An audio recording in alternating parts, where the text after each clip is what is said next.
We've got 5 updated Reddit stories for you guys today, starting it off hot with, am I the a-hole for teasing my friend about not recognizing my kid, thus ruining her marriage and an unrelated engagement party? I have no clue how one leads to the other, but we're gonna find out. I was incarcerated and lost touch with a woman. It's been over 10 years. Would it be wrong to contact her now? I just took a DNA test. Turns out I'm 23% related to my husband. Absolute nightmare fuel there. My new employee ran a background check on me and asked about what he found with a 5-year update. And finally, my sister and friends talked about how I'm not good enough for my boyfriend. They don't know I heard, and I don't know what to do. Juicy stories this week, guys. If you are in chat live on Twitch, make sure to drop your opinions to be featured in the video. And if you're watching the video, drop the comments down below. Am I the a-hole for teasing my friend about not recognizing my kid, thus ruining her marriage and an unrelated engagement party? Original post, October 18th, 2024. Me and my wife have a 5-year-old son. Our group of friends is mostly couples with kids as we are nearing our 40s, and so a lot of our meetings with friends now include meetups, as entire families, kids included. This can sometimes mean a lot of adults and a lot of kids. One person in this group, Emma, fake name, used to be my roommate in college. She was married and has her own kids, and we hang out with her and her husband sometimes in a group setting, but rarely on our own. Emma also tends to run late, often. This is relevant to the story. As our son is an only child, we sometimes worry that he wouldn't really learn to share or get along with other kids. To prevent this, and while I love spending time with him, I would sometimes preemptively nudge him to engage with other kids when we are in public playgrounds or at the beach or the pool. To that end, when I buy him a water pistol or an RC car or the like, I'd often just buy 2 or 3. I'd get to the playground and play with him, and when another kid would show interest in the toys, I'd just go, "Oh, you want to play with us?" and hand him the remote or the pistol or whatever, thus getting the kids to play. This works great quite often, and I have a generally good relationship with the parents at our neighborhood. This is also relevant. All right, I like this. Y'all know I make a lot of jokes about only children, partially because I grew up with a lot of only children mentalities, and it can get really bad. So I like this style of parenting. I think this is very smart and responsible of OP. One day, like a year back, me and my wife were planning on taking our kids to the pool. I pack my large bag of pool toys. Emma texts me. Her husband is away that day and she's looking for something to do with the kids. I talk to my wife and tell Emma we're going to our local pool and she's welcome to join us, but we're planning on heading there early so she can just join us whenever. We arrive at the pool pretty early and get a really good spot poolside, right by the shallows. I grab some water pistols and me and my kids start playing World Domination. I am trying to take over the world and can only be stopped through the power of water pistols. It's a whole thing. Kid loves it. Soon, another kid is there. It's a kid from my son's kindergarten class. He's there with his mom. He is, of course, welcome to join us. We know the family. The mom and my wife are pretty friendly and our kids play together often. So my wife says she wants to go for a swim, and the kid's mom says she wants to join her and asks me if I'm okay watching the kids.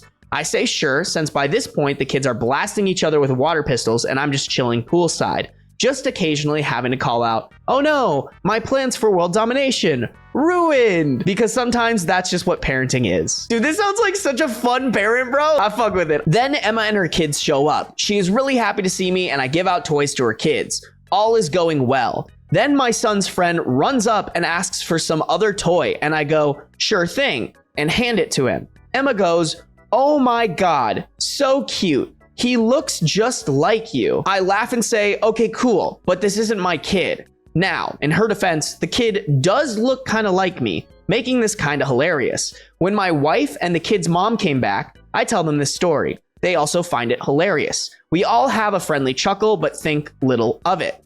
Fast forward to a few months ago. I haven't seen Emma in a while. We are at a friends group gathering, and it was a good time all around. When we're about to call it a day, me and Emma are at the entrance. She's grabbing her stuff and I'm on my second trip from the car. Kids' toys, kids' clothes, dirty dishes, Tupperware from leftovers I want, etc. And I call out to Emma's husband, "Hey, can you call my wife and kid over? Just make sure it's actually my kid and not some random kid who kind of looks like me." I think it's a hilarious callback. He seems confused and kind of angry. He asks what the hell I'm talking about. Why would he call a random kid? I'm also confused, so I tell him the pool story. He doesn't laugh. Emma doesn't laugh either. The entire thing now feels kinda awkward. I awkwardly say goodbye, go grab my wife and kid myself, and we leave. Okay. I might just keep reading here, but it's weird to make that joke to the husband when he wasn't there for the joke. The reaction is still really weird, but the joke in itself is also really weird. Later that day, I text Emma to ask if everything is all right. I get no reply. I text again a few days later, no reply. I get the distinct sense I fucked up, but also, if she doesn't want to talk to me, I'm not gonna force the issue.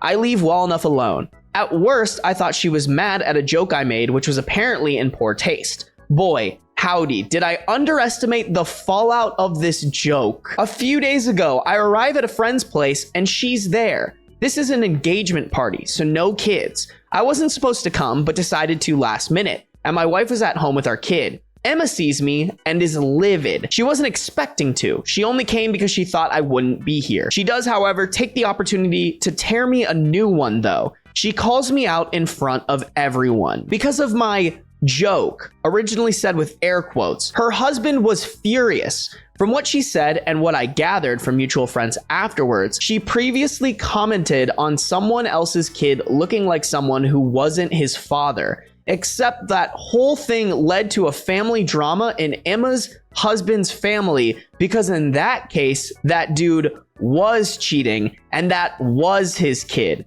And a whole bunch of people were really hurt in the aftermath. Emma's husband was furious because he apparently thought she would know better than to comment on kids looking like people again. This sent them down a spiral, especially because the husband apparently thought she told me that other family story and that I was mocking him for his family drama, and he thought the story I told was just covering for her when I realized I fucked up. This was not the case. I had no idea the whole thing happened. Still, he didn't believe Emma when she told him, so they are now separated. She calls me an a-hole and says I ruined her marriage. I am not a confrontational person. I apologized profusely. I say I didn't know, and if she didn't want me telling the story, she should have said something. She tells me I'm making excuses. This is now a scene. I apologized profusely again and leave quickly after telling the couple a quick congratulations. I am later told this was anything anyone could talk about at the party, and now the engaged couple are mad at me too. Emma is even more mad because now everyone knows her drama. I am unfriended and unfollowed on everything. Bitch, the only reason everyone knows your drama is because you spoke up about it. Like, you can't publicly berate someone and then be like, wee woo, now everybody knows and it's your fault. Like, no, bitch, you could have just like taken them off to the side or like kept it on the DL, but instead you ruined someone's engagement party by spilling your tea. Some friends think I couldn't have known better and the joke was pretty benign. Other friends say it was in really poor taste to throw her under the bus, and I am a total a-hole. Emma's best friend, who I also know from college, thinks I did know about the thing with her husband, and now I'm just covering my own ass to get away with being cruel. It has been a few days and some of my friends will no longer talk to me. Others think she is wrong to blame me, and that marriage was doomed anyway. Still, I feel really guilty about making a joke, and I obviously wouldn't have made it had I known the trouble it would cause. I like Emma, and I didn't want to hurt her. I also liked her husband. I'd like to say that maybe he was wrong to let the marriage implode like that because of a stupid joke, but at the same time, I don't exactly know his family drama and their history, nor the specifics of his relationship with Emma, so I can't really say he's wrong or overreacting. I mean, I want to die on the hill if he's overreacting at least. Like, do you maybe have grounds to be upset? Yes. Do you have grounds to end your marriage over this? I would say no, and that's also a little sus. That is a very shaky foundation for the reason as to why you're getting a divorce, or I guess separated. The entire thing just kind of sucks. My wife sort of got my back though. She thinks the joke was hilarious and actually thinks me breaking up their marriage makes it even funnier. That wife just wants to see the world burn. That's so fucking funny. Because WTF, she also loves crazy Reddit stories, so she sent me to post this, so at least I got that going for me, which is nice. That's incredible, man. I mean, not the a-hole. He wasn't making this joke for the reason that the husband thinks he's making the joke. It's just a massive series of unfortunate events. Like, everything that could have gone wrong went wrong in this story. I don't think OP did anything wrong here, and I don't necessarily think there's something that he needs to fix. The only thing I think maybe he might want to put effort into is just reaching out to the newly engaged couple and trying to be like, hey, I just want to make sure we're good. Like, I didn't mean to ruin your party. If anything, Emma ruined your party. I think that's the only plan of action here. Like, I don't think there's much you can do except for maybe wait and hope that she comes to her senses there. Let's see if any of these relevant comments are important. It sounds like she's being blamed for someone else's infidelity and her whole in-law family is gaslighting her. I kind of feel bad for her. OOP, I haven't actually thought of that. That entire thing must be really hard on her. I will try talking to her again in a few days, try to clear the air again. Because she is a friend and she is clearly going through stuff. Like, I'm not super thrilled about how she called me out at a party, but at the same time, I don't know. I've known her for over 15 years. Oh yeah, I didn't even think about that. I don't know, it does kind of seem like the husband is blaming Emma. Commenter 2, I'm curious if you reached out to the husband to try and explain, especially considering how everyone in your group is supposed to be friends, and if you did reach out to him, what did he say? OOP, I did not, and probably will not, since he and I were never really close like that. I liked him well enough, but he wasn't really the friendliest guy, at least with me. Let's get into updates, chat. Update 1, October 19th, 2024. I am now updating you because the last few hours have been a lot. It turns out that when I wrote my post, I left out one critical piece of context. I thought I was a regular person living a normal life. Turns out I am Chaz, a side character on the worst Gossip Girl episode ever written. So after posting yesterday, reading replies, and thinking it over, I decided to reach out to Emma one final time. Some of you thought I shouldn't, and these were, in fact, not my monkeys. Others made me realize that Emma was probably in a shitty situation with her husband and his family and was actively being gaslit. Now, of note here, while, as I mentioned, we're not as close as we used to be very close. She helped me pick out a spot and let me borrow her car for my first date with who later became my wife. She was a significant part of my support system during some very rough times in my life. Despite everything, I still felt like I cared about her and wanted to work things out. This is no longer the case. See, from my perspective, I thought we were good friends. Then when she met her husband, we naturally drifted apart, and then this thing happened out of nowhere. This was not what it looked like from her perspective. How do I know? Well, buckle up because this is absolutely unhinged. Oh dear God, okay. Get the fucking popcorn out because this is when it gets real. So last night before going to bed, I texted her a long, thoughtful message. I explained that I do apologize for the part I played in ruining her marriage and I understand she is going through a tough time. I understand if she wants nothing more to do with me, but if and when she feels she wants to talk it out, she is welcome to reach out and I leave the ball in her court. I show this to my wife and she is practically giddy. She tells me there is no way this shit doesn't blow up in my face and I should have just cut my losses like many of y'all said. I fucking love this wife, bro. Oh shit. Emma shows up at my house around 7 a.m. unannounced. I asked WTF. She says she really needs to talk to me. I call my wife to the door and explain this. She sends me off with this woman because she understands this shit can only go poorly. And apparently she is not here for it. And it's my own fault at this point. So as I said, from my perspective, we were friends. We drifted apart. From her perspective, for the last 15 years, she has been playing some weird game of 4D chess. Or 2 different games of 4D chess? Apparently, she had feelings for me back in college, and she was trying to nice girl her way into a relationship with me by being there for me when my dad died and when I was struggling with being single. She always gave me everything because she just assumed I would, at some point, come around.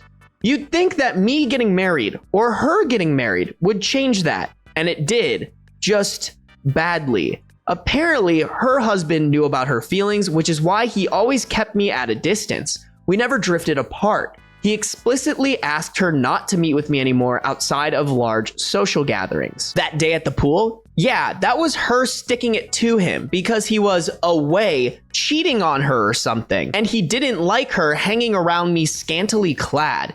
It wasn't just that he was upset at the joke. He was upset because apparently I was having an affair with his wife and rubbing it in his face. Makes no sense. I know. It gets worse. That thing at the engagement party? Well, at least she didn't plan that. I told our friends getting engaged that I wasn't coming. She asked and verified this. She wasn't expecting to see me and they told her I wouldn't be there. But once I showed up, she decided to exploit it. She intended to have a huge scene with me so that she could tell her estranged husband and friends that I ambushed her because she broke off our affair. Our affair. Apparently, we had an affair. Oh, what affair is that, you ask? I did too. Apparently, the story some people got was that she and I were having an affair, and it ended, and I was stalking her. Her husband left her because he found out. So people more inclined to believe her just thought that was what happened and wanted nothing to do with me anymore.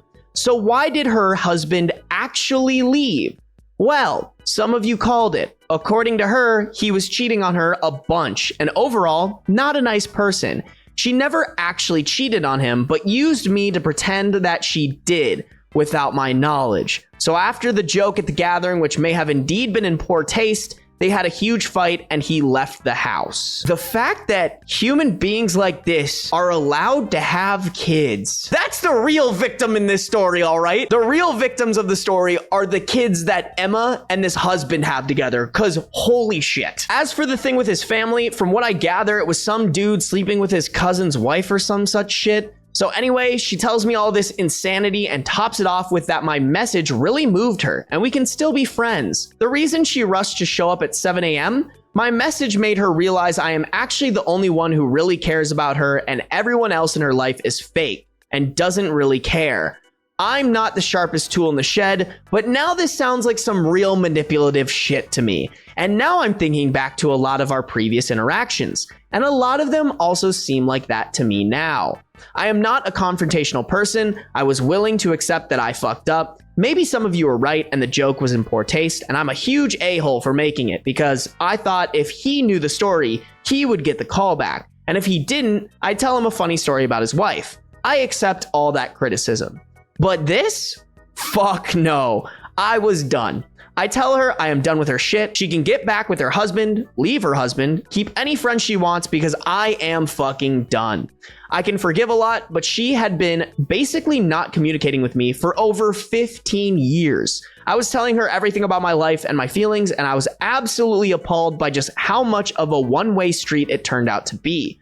I feel like I didn't ever really know her. Maybe I played a role in that too. Maybe I was self-centered or selfish and didn't consider her emotions or her signs. I don't know. And you know what? At this point, I don't think it matters. She lied to me so much. She lied to so many people so much. I just don't care anymore. I don't think there's anything left to this friendship to fix. And the worst part? I just gave you this huge update and I genuinely don't know how much of it is true. Maybe she has been completely honest with me. Maybe she lied about everything and we're still playing 4D chess. Who knows? I certainly don't. And that, more than anything, is why our friendship is over. Because even if I could forgive everything, I can never really trust her. I mean, listen, bro, I would lean more towards she's trying to play more 4D chess. Because, like, this right here is some manipulator level shit. For her to be like, oh my God, everyone is fake. You know what? You're the only person who really cares about me. Like, something about that is just, no, bro. Take your wife's advice at this point and cut your losses. So that's that. There will probably not be any more updates because this was meant to be a lighthearted post. And it turned out into a total clusterfuck, and I'm just so tired and so sad. Spoiler alert, there is another update. I'm sorry if this wasn't as readable or coherent as my previous post. This happened and I'm just exhausted. My wife has been very supportive, though I assume at some point I'm due some well-earned I told you so's. She knows there wasn't an affair and certainly no stalking, and most of my friends probably know that too. I may try to reach out to some others because, well, I don't know, maybe they were told even worse things about me, but I am just done with this. And now I'm going to spend what's left of this weekend with my family and try to put this shit behind me. Thank you all for reading and thanks for your advice. I don't know if anybody is playing the nice girl or nice guy routine. That shit doesn't work, bro. Never works. I'm gonna tell you right now, letting the person that you're in love with borrow your car to go on another date and helping them plan a perfect date, not the way to get them. If you have feelings for someone, you should tell them that. that. And if they don't have feelings back, you cut them out of your life. Me personally, not saying you can't bring them back in maybe one day if those feelings are gone and you can have a friendship, but like if there's feelings there, it's only gonna get more painful from there. Update 2, October 22nd, 2024, 3 days later. Before I give the update, I should probably clarify some things that were brought up in the comments. First, when I said we were roommates, I did not mean we shared a literal room. We lived off campus in an apartment with another friend. Each had their own room. Second, to clarify, and more on this later, the only person she told about having an affair with me long-term was her husband, now ex. Everyone else heard about it only after the engagement party outburst. Third, my house already has cameras and security. My dogs and her never really got along, so I don't think she's going to be trying anything anyhow. Suppose they were the first to know what's up. All right, actual update. Well, unfortunately, I do not have the conversation with her recorded. I do have a text from her a later time where she confirms making it up. I did not block her because my wife said it might be better to let her incriminate herself further and have it documented. So I just let her do it for a while, and once I got her to admit she made the affair up, I stopped responding. Got increasingly angrier texts, but nothing yesterday, so hopefully that's done with. She said some pretty nasty shit about my wife, and I considered responding, but my wife laughed it off and said that's just how sore losers are, and I shouldn't engage any further, so I didn't. I also have screenshots from her husband where she talks about the affair she is supposedly having with me. How do I have those, you ask? Well, realizing just how much she lied about me, it occurred to me that almost everything I know about her husband, let's call him Dave, comes from her, even indirectly, and by this point, I suspect she might not be the most honest conveyor of events. So I took a risk and texted him to meet up. We had a long talk and, again, he might be lying of course, but from what he said, he actually never cheated on her, though she often accused him of that. The innocent mistake she made with his family, yeah, she felt his cousin's wife was being a little bit too familiar with him, Dave, and started actively spreading the rumor the kid was his, maliciously. This understandably caused huge backlash, and was one of the many things which caused Dave to want to leave. The interaction with me in that context was just the final straw. Thinking of that now, the mistake she made with me might not have been so innocent, and I think she might have tried to start some shit if my wife or the kid's mom were less good-natured about the whole thing. So anyway, Dave is fighting for full custody, so that could get really ugly. I don't know the legal nuance of divorce, but I assume he's in for a shitstorm. He really likes a lot of our mutual friends and has been a part of the group for quite a while, so he doesn't really want to have to leave or anything. And to be fair, having talked to him versus Emma, I tend to agree. We talked for a long time and he seems to be a pretty good guy, though I have been wrong before. And I offered some support because, well, having read my posts, you can probably assume what divorcing Emma is like. He worries about it and I understand him completely. So I offered support best I could and will probably continue to do so. He could probably be very helpful if he has evidence of Emma making up the lies about him to like spite the husband. So as for my friends, I sort of took y'all's advice, but not really. I didn't do a group text, but I did give a short summary of what happened and some choice screenshots to most of my friends. This started some conversation and a lot of tea was spilled and some realizations were made regarding the fact that a lot of drama that plagued our group over the years can actually be attributed to misunderstandings from Emma. More tea ensued. Wife is having a blast. So yeah, some of my friends were gobsmacked since they didn't really hear Emma's story, but understood what a clusterfuck this was. Others were understanding. Emma's best friend blocked me, so she got nothing, but I suspect she'd remain unswayed regardless, and I suppose that's good. Most people I talked to felt we should probably cut contact from Emma, and that would be that. Her house in our neighborhood is owned by Dave, and she already moved out, so we're not supposed to be seeing too much of her day to day. I don't want to demonize her. I don't think she was evilly cackling as she tried to ruin lives. I think she's just a very troubled person, and I still hope she finds peace and friends and relationships that would help her through whatever the fuck she is going through, and mostly a good therapist. But this is no longer my circus and she is not my monkey. And so I hope she does all of that way the fuck away from me. As for my wife, here things get a little tricky. See, my wife confessed that she and Dave were having an affair all this time, and so we're getting a divorce. I'm kidding about that last part, of course. God, could you imagine? No, my wife is awesome and remained awesome. Since the situation seems to be mostly resolved, she is now allowed to tease me about it, which she has been a lot. It might take a while to live this down, but otherwise we are doing well, and for the most part, things seem to have settled down with my friends. Though I may want to reevaluate some of my relationships with some of the ones who are more inclined to believe some pretty bad shit about me. And yeah, that's about it. Sorry there wasn't the crazy showdown some of you may have expected. I do think this thing is behind us now, and thank you all for reading and for your advice. I'm glad that he reached out to the husband, because I was just thinking that what Emma was saying was true, but like, yeah, no, what he was saying makes sense. He should probably not take the word of the person who confessed to lying to him for 15 years. Good on OP to reach out to the husband. I mean, I don't know where Emma is now, but like, you should try to completely disconnect yourself from them. I, 35 male, was incarcerated and lost touch with a woman, 33 female. It's been over 10 years. Would it be wrong to contact her now? Original post, January 19th, 2023. When I was a university student, I fell in love with Daria, not her real name, obviously. She was the little sister of my best friend, so I considered her off limits, but my crush on her persisted and grew. She's one of those beautiful, brilliant people who is alive and breathing to make the world a better place. How could I not be drawn to that? One day, she told me she had feelings for me, and to my relief, my best friend didn't have a problem with me dating his sister either. So for 2 wonderful years, Daria was my girlfriend. I should have asked her to marry me. I don't know why I didn't. I suppose I thought I had all the time in the world. We were young and there was no need to rush things. We lived in a country that isn't exactly democratic, and we were political activists. I ended up getting arrested and going to prison for 9 years. Please don't think I'm some sort of monster for this. I don't want to go into detail in case it makes me identifiable somehow, but we didn't hurt anyone or do anything immoral. What we did is not even illegal in the country where I currently live, and our beliefs were far from extremist. I haven't seen or spoken to Daria since the day I got arrested. My best friend died shortly after, and Daria left the country, partly due to the possibility that she'd be arrested too.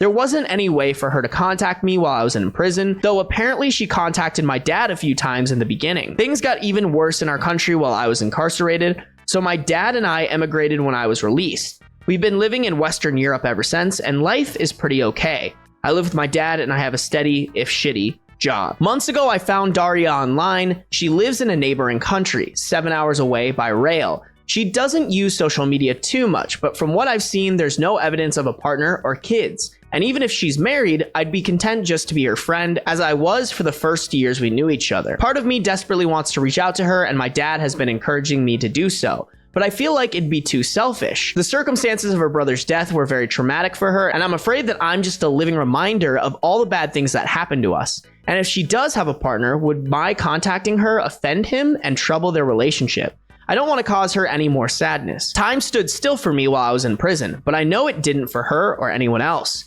She's done so well herself, she's built a whole life, and I don't want to derail that life just because I feel entitled to a place in it. She might not even remember me at all. And even if she did invite me back into her life, I'd be nothing but a burden now, owing to my wrecked mental health. We've been apart twice as long as I knew her. Have I even the right to miss her as much as I do? For now, I've contented myself with Googling her name every so often and seeing that she's okay. It just hurts a lot and don't know how to make it not hurt. I still love her with everything I have. I probably always will. Should I reach out to her or leave her alone? If I do contact her, what should I even say? Damn, what a fucking crazy love story. I don't think any of the scenarios that he's brought up don't have merit to them, but they're all hypotheticals. Like, none of what he said has any like solid evidence to it. It's not real. So in my opinion, it's better to reach out to her and find out if one of those things might be the case. Hey, maybe it is too heavy and too much of a reminder for her. Or maybe she does have a partner and there's no place for you in her life. Or maybe your mental health is wrecked and for you guys to be together right now just isn't in the cards. But I think it's way better to at least try, to at least not live with the regret of like, should I have? And like every day that you wait, it's just becoming more likely that she's going to get a partner and not have a place for you in her life. I'd much rather be told no than not know at all. Update 1, I contacted her and she responded January 26th, 2023. The consensus was that I should, and people gave very good advice on how to do that. I sent Daria a message the evening after I made my post. It was something like, I don't mean to intrude, but I wanted to say hello and thought I would give you my new contact information in case you ever felt like getting in touch. If not, that's completely fine too. I left her my mobile number and email address. Wished her well, and that was that. I knew it might be a while before she responded, if she responded at all, so I tried to put it out of my mind. Early Monday morning, my phone rang. It was an unfamiliar number from the country where Daria lives. Who else would ever be calling me from there? I panicked a little bit, but I managed to answer in time. She asked a few times if it was really me, and I couldn't tell if she was laughing or crying. At first, she called me by the very affectionate version of my name she used to, but then she quickly apologized and corrected herself, which broke my heart a little bit. It was an awkward phone call, but not in a bad way. I was extremely nervous and it seemed like she was too, but happy also. Some of you mentioned that Daria would want to know that I was safe, and this was more true than I could have guessed. Because unrest in my country increased a lot during the last year I was in prison, she was afraid that they would decide to quietly kill me rather than let me go. There are documented cases of other prisoners like me having met very suspicious ends in the months before my release, so it wasn't a totally unreasonable worry. She also said she repeatedly tried to send me parcels of supplies and put money on my commissary account, but her attempts were rejected without explanation.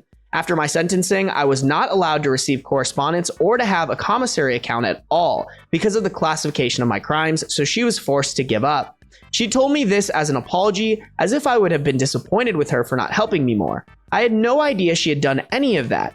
I do know that it was not a safe thing for her to do, and I feel terrible that she put herself at risk trying to make me a little more comfortable. She didn't seem to want to talk about what happened any more than that, and so we didn't. We changed the subject to more lighthearted things, our jobs, the cities where we live, how my dad is adapting to a new country, etc. When she arrived at work and had to end the phone call, she asked if I wanted to continue talking through a messaging app. Obviously, I said yes and downloaded it immediately. We sent messages throughout the day, and she even interrupted her commute home to send me a picture of a restaurant modeled after one of my favorite books, just because she thought I would like it. She told me that she thought of me every time she saw it, but unfortunately, the restaurant itself was not so good. I was afraid she wouldn't remember me, but she even remembers the things I like to read. She remembers a lot of the little things, even stuff I forgot. Stop, bro. If this ends in her having a husband or some shit, I'm gonna be fucking pissed. We have been sending messages back and forth ever since and talking on the phone after I finish work at night until she gets too sleepy. Sometimes it feels like I'm 24 and she's texting me from a few blocks away, as if the next thing she might ask is, "What's for dinner?" Other times it seems like we're trying to will dead versions of ourselves back to life in order to avoid acknowledging what we've lost. She seems a lot more timid than she used to, more passive, which I suppose makes sense. Sometimes I worry about how much I've changed and maybe she won't find anything left in me that's worthy of her. But if I could express in words what it feels like to hear her laugh, I could explain that there's also a lot that we know very well. She hasn't lost her kindness or her warmth or her empathy. She still cares about me and I still care about her. I know that rebuilding a friendship after all that's happened will take lots of patience and I have plenty to spare. I'm just happy to have the chance to get to know her again. This morning, Daria asked if I wanted to have a video call sometime this weekend. I agreed, but I'm ashamed to admit that as much as I want to see her, I'm very nervous. I look so different than she would remember. My jaw is messed up and I have the teeth of a hockey player. Fortunately, I will qualify for healthcare insurance soon and be able to have it fixed. I lost weight that I haven't put back on, and I see an old man in the mirror. I'm also worried that I will get very emotional when I see her and embarrass myself that way. I don't really cry in front of people. I'm not used to it, and this doesn't seem like a good occasion to start. Aside from not wanting to appear pitiful, I don't want her to feel forced to comfort me. If anyone has some advice on how to handle this, it would be much appreciated. The edit we were looking for. Just to clarify, she doesn't have a husband or kids. Let's go, my boys, back in fucking business. As I said in my first post, I only considered contacting her because there was no evidence of a partner on her social media. I don't want her to feel forced to comfort me. If anyone has some advice on how to handle this, it would be much appreciated. I think maybe he should give her the heads up. I think it would be very appropriate for him to be like, hey, I'm excited for this video call, just so you know, so it's not like a surprise shoddy. A lot has changed. My jaw's messed up. My teeth are messed up. I'm gonna get them fixed, but for right now, it is what it is, and I look like an older man. I think that's fine to say. I don't think she's gonna care, but I think it is a good way to be like, here are my cards. Because then she'll probably be like, I don't fucking care. And you'll be like, oh, cool. Anxiety relief. Update 2, March 23rd, 2023. I told Daria that I was nervous about the video call and she insisted on having it right away so that I could get it over with and stop worrying. Seeing her made everything feel real in a way it hadn't before. She still looks like herself, or even more beautiful. Different only in the sense that she is fully an adult now. The place she lives is very different from our home country, with a distinct culture to which she has assimilated. That she had time to adapt and feel completely at home in this place broke the illusion that no time had passed. Hi, Beans. Yeah? Is this what we're doing today? In hindsight, that was probably the real reason I'd been so nervous, because I could no longer occasionally forget myself and pretend that nothing had changed. The hardest part was not being able to reach through the screen and put my arms around her. Sitting there and watching someone you love cry from a distance is not easy. I barely noticed that I was crying too. Stop, bro. That's so cute. Beans, you hearing that shit? That's so cute. Oh, now he put his butt in my face. Thank you. Thank you. I really like seeing your butthole. He wants to be the little star. Every goddamn stream, he just wants to be the little star. This is what you want? You want more camera time, Beans? You want more camera time? Oh.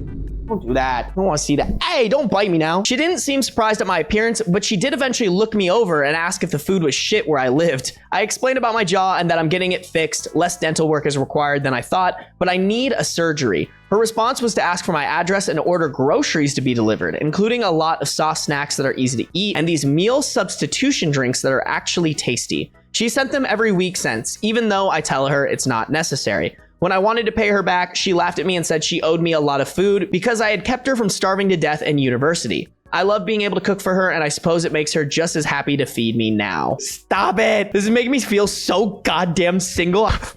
Dear God. I mean, granted, the dude was in prison, so please don't do that to me. I see what you do for other people. When is it my turn? Please. We talk every day and have made video calls a regular habit. It does me so much good just to see her face, and the awkwardness is mostly gone now. It's easy to talk to her. Last night, she brought her computer into the kitchen and talked to me while doing the dishes. It's amazing how mundane things like that can make me feel normal and at home in ways I forgot I could. I never thought I'd be that stupidly happy to see someone washing coffee cups. I'm beginning to think that the idea of home as a physical place is a misconception. She likes to send photos to show me where she lives, what her life is like now. She was curious about how things are the same or different here. I didn't want to admit that I don't have much of a life to share back. Going places just didn't seem worth the effort. She is, though. That's a fucking bar. Dude, homeboy's got Riz. Homeboy's got that like lovey-dovey sappy shit Riz, and I respect it. At first, it was very small things. She would send a picture of a pastry she'd bought at a cafe, saying that she thinks her city has better pastries than mine. I would go out and get one so I could send her a photo too. Then it was beer, which city has better parks, interesting architecture, a department store, and so on. I figured out quickly that she was trying to coax me into going out more, but I played along to make her happy. I've seen more of my city in the past month than the entire time I've lived here before. I've been to the art museum and finally joined my colleagues for a beer. Usually I go places for short durations at the less crowded times, but I'm still going, which is something. Daria used to be very sociable, so I thought that whatever happened, at least she wouldn't be too lonely. I was wrong. There is a lot she could never tell her friends because they can't relate. They would feel sorry for her and cease to be equals, she says. Our experiences are different, but we are more able to understand each other than other people could. And despite her own burden, she has quietly picked up half the weight from my shoulders without ever being asked to. I am in awe of her simply for being the kind of person who would. Oh God, this is so fucking cute, bro. For Women's Day, I sent her some orchids and she was very happy that I remembered her favorite flower. The things I can do to make her smile are so small, and she deserves so much more than I know how to give her. But I would do anything for this woman, and I am learning. There are protests happening where she is with riot police and tear gas. Whenever this happens, she feels nervous and has difficulty sleeping. Now at least I can stay on the phone with her at night so she's not alone. Aside from the anxiety, there is also a sense of nostalgia. She talks about when that was us making noise in the street. I'm glad she has good memories too and doesn't have to be alone with them anymore.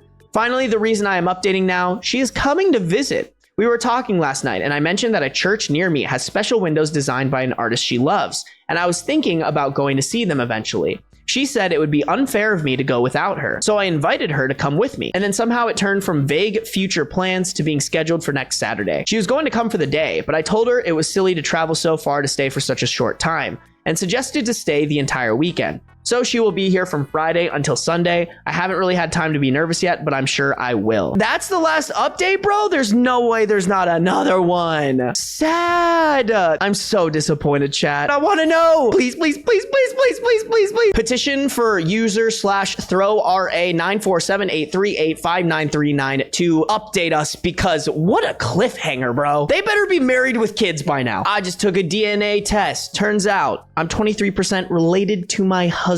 Original post October 8th, 2024. I've known my whole life that I'm donor conceived. I grew up in New South Wales and my parents were always open about it, so it was never some big secret. I didn't think much about it beyond that until a couple of years ago when my husband and I decided to take an ancestry DNA test. We thought it would be fun. Maybe I'd find some half siblings and he'd learn a bit more about his side of the family. Well, we got the results and I matched with him, my husband, as a half sibling. Girl, that's a little more than 23%, I think. At first I thought it had been some kind of mistake, or maybe I misunderstood something. But no, after looking into it, we realized his dad was also a donor and no one ever told him.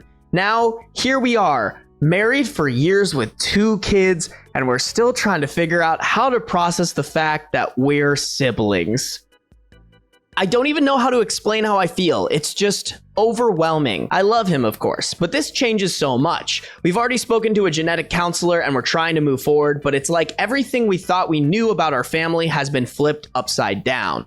I just feel kind of lost. Has anyone else here gone through something like this? I sure fucking hope not. This better not be a common thing to happen. I'd really appreciate hearing from anyone who has dealt with something similar or even just your thoughts. The edit they added was, I'm going to speak to my husband about family therapy again and sit on this information. We have no interest in going public at this point. Yeah, I don't think I'd ever go public with that. Especially your kids, bro. Listen, you guys gotta do what you guys gotta do. If that means divorce, if that means like whatever that means. But like, I'm pro never tell your kids. Y'all might call me mad fucked up for this, but if they can get through it and come to terms with it, shit, man, like I'm not gonna judge them. Genetically, they're related, but like family wise, they're not. So I really don't think they did anything wrong. This is just all the stars and planets aligned in the worst fucking way imaginable. And because of that, they're related. Is it still gross? Yes. But like also, if they can get past it, like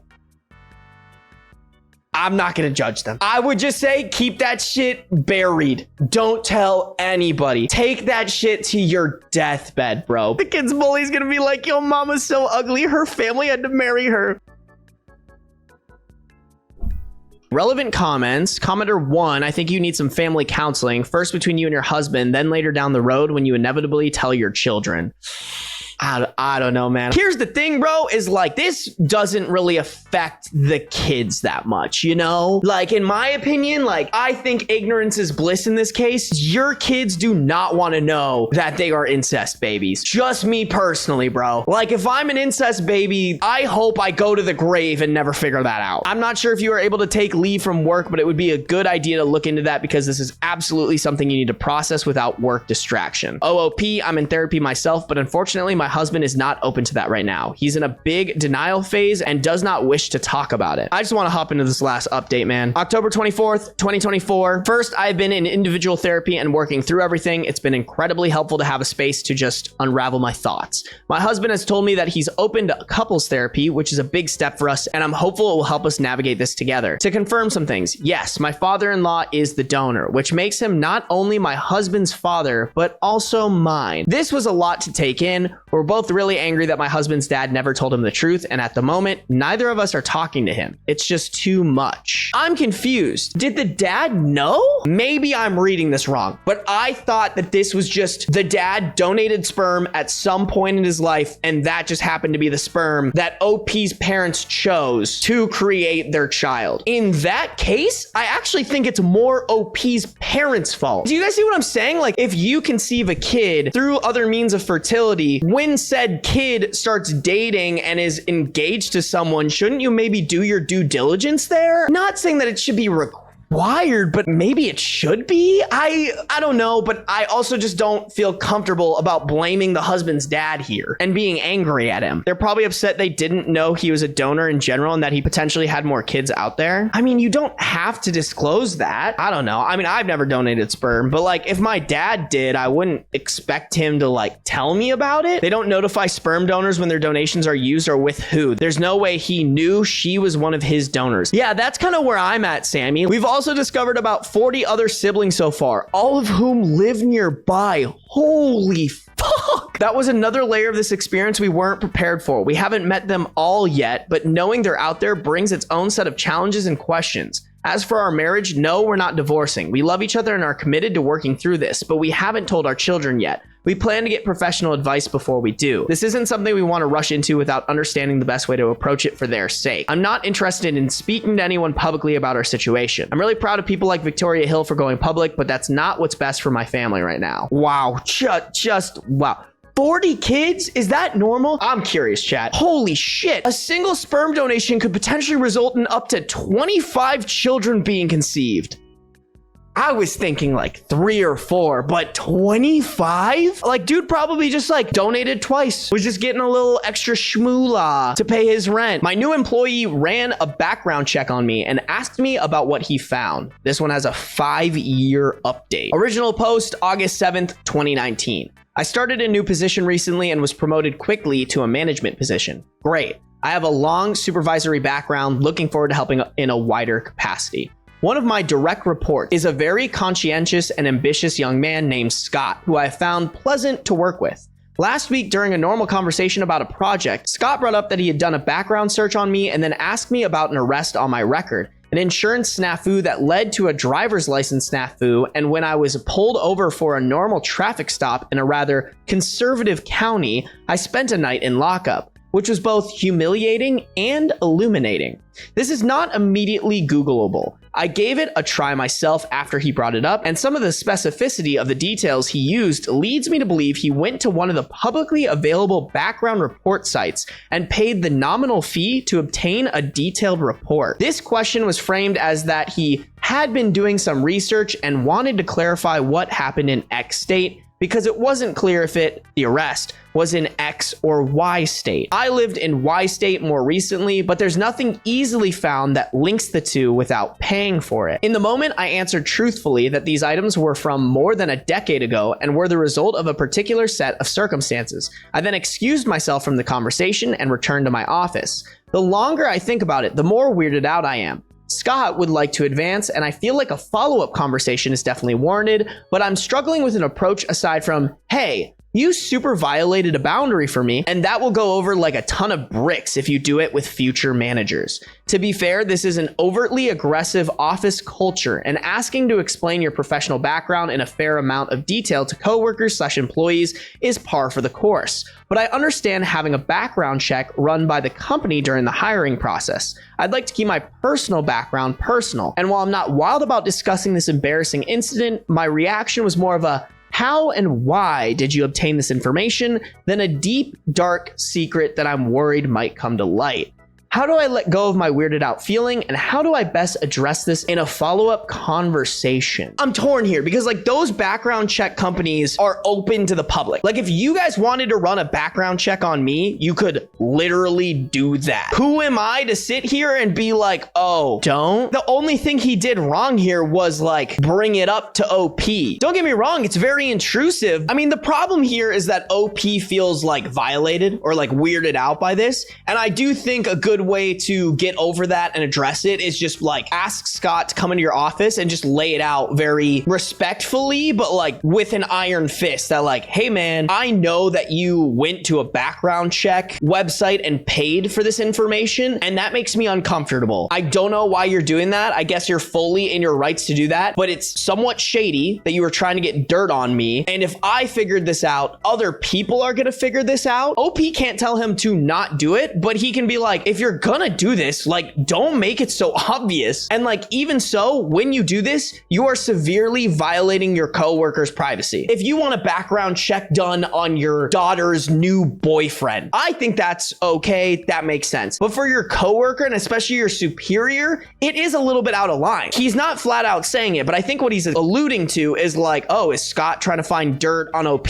so that he can expose it and get him fired so that he can move up? And maybe too, maybe you bring that up with HR. Let's read this update, chat. Update October 24th, 2024. Yeah, literally 5 years after the original post came out. Imagine my surprise when I opened the blog today to find you had re-released my letter. I felt an update was owed. Your point about questionable judgment was spot on. Scott was indeed a younger employee and deeply convinced of the superiority of his own intellect and gender. He had a 5, 10, and 15-year life plan with ambitious goals. Unfortunately, this was coupled with no more sense than God gave a goose. His previous work experience in an unrelated field left him the impression that it was absolutely reasonable to deeply examine the people around him, but then verify his findings through research. As part of his 5-year plan, he was applying for many roles within the company in search of advancement, despite not having relevant experience nor demonstrating development in any key skill areas. As mentioned in my letter, I was hired on in a line level position and then promoted to a management position within a couple of months.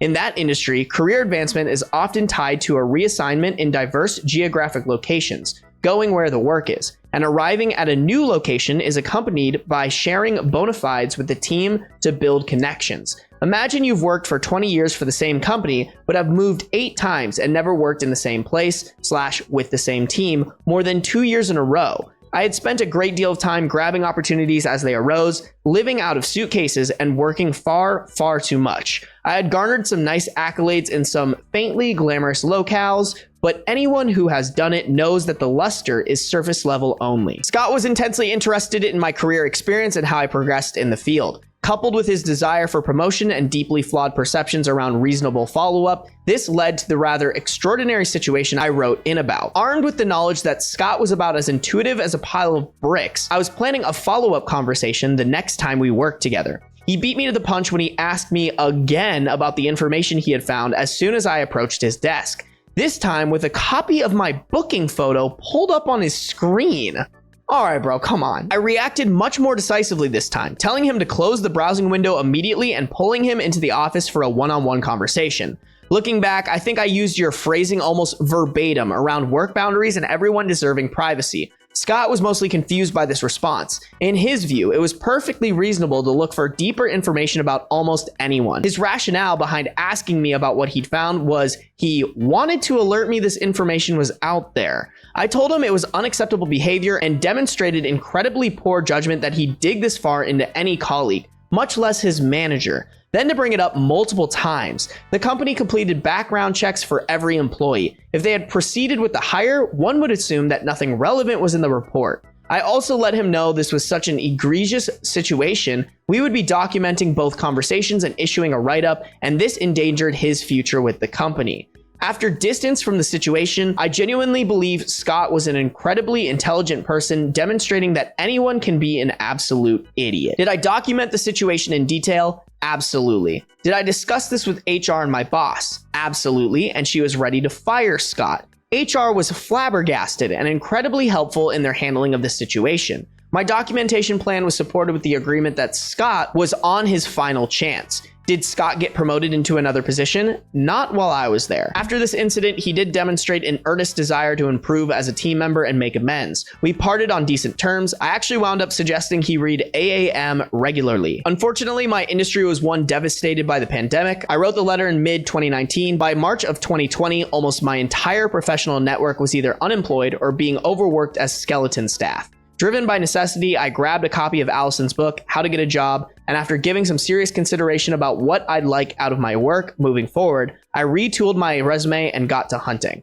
I've successfully transitioned to a new, very different industry and landed a position with a great company. It offers a much better work-life balance and more reasonable employee culture. While I do sometimes miss my old career, my situation is much improved and I've been quite happy to be settled down. I have no idea where Scott has landed, but I wish him well. I will not be Googling him. If you want to background check someone, and if you're willing to pay for it, go for it. But keep it on the DL. Bro literally snitched on himself. He could have just kept that to himself and maybe, I don't know, used it to advance his career somehow. Like, I don't even think it was career advancing. I think he was literally just being an idiot and letting people know that he was paying for background checks on people. My sister and friends talked about how I'm not good enough for my boyfriend. They don't know I heard, and I don't know what to do. We have a 23 female OP, a 25 female sister, friends that are in their 20s, and a boyfriend who is 25 male. Original post, September 13th, 2018. Before we get into the last story, I'm guessing if you've gotten this far, you're enjoying the podcast. If so, make sure to follow on Spotify or subscribe on Apple Podcasts. And if this is like your second or third podcast of mine and you're really enjoying them, I would greatly appreciate if you left a review of my podcast. It's one of the best ways you can tell the algorithm that you're enjoying my videos so that they show it to other people, which then in turn makes it a lot easier for me to come out with more videos like this. Thank you guys. Back to the podcast. Firstly, my sister and this group of friends are what I would consider my closest friends. I love these girls to death. I literally tried to donate a kidney for one of them. I am 100% heartbroken. My boyfriend is an amazing guy, kind, funny, smart as hell, and pretty much a model. He's just gorgeous and asexual. This isn't a problem to me, and we worked it out. He's also very open to it, and everyone knows, which I entirely support. We were supposed to hang out a week ago, but after spending about half an hour together, his job called him and he had to leave. This didn't bother me a lot because I had a killer headache and went home. My sister and I share an apartment to save money, and we have a year-long lease, so I guess I'm screwed. Long story short, I closed my door, didn't light up, and got a nap.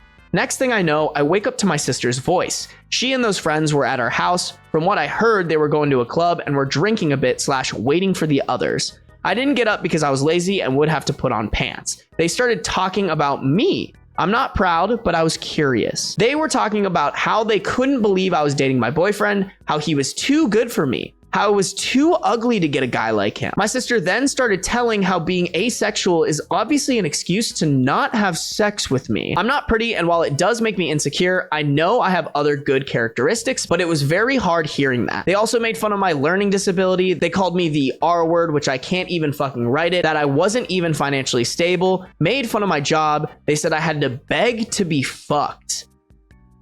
Oh shit, girl.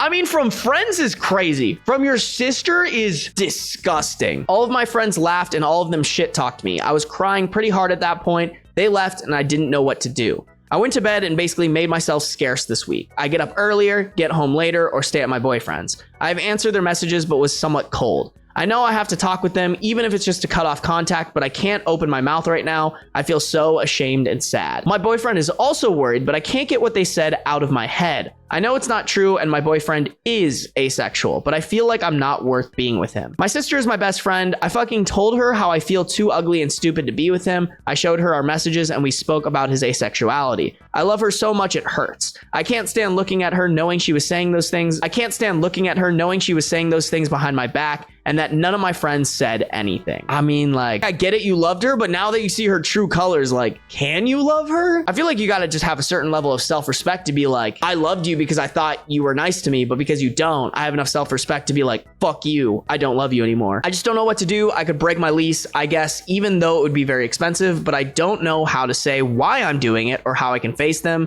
I don't know if I should tell my boyfriend. I think first order of operations here is talk to your boyfriend, because you don't want your behavior or your mood to be taken the wrong way by your boyfriend. Kind of lay out like, hey, here's what they said. First, can you just give me some validation that this isn't true? And that would help with your mental state. And then also just be like, hey, if I act this way, like just know I need a little bit more TLC or I need some more support on this. If you can either get out of the lease or get someone to sublease, do it quickly and quietly so that you can kind of dip out on your sister. I don't think you owe any of them an explanation. Maybe like leave them a letter or maybe talk to your sister just because you're going to have to see her at future family events. But I would get ahead of it. Like, you don't want your sister to try to twist the narrative. I would tell your parents, I would tell your other siblings. You don't want to fuck around with like and trying to twist it so that they don't look as bad. Update September 23rd, 2018, 10 days later. I showed my boyfriend the last post because I just didn't know how I could say it. He was very sad and disappointed, but being asexual, he has had his fair number of a-holes,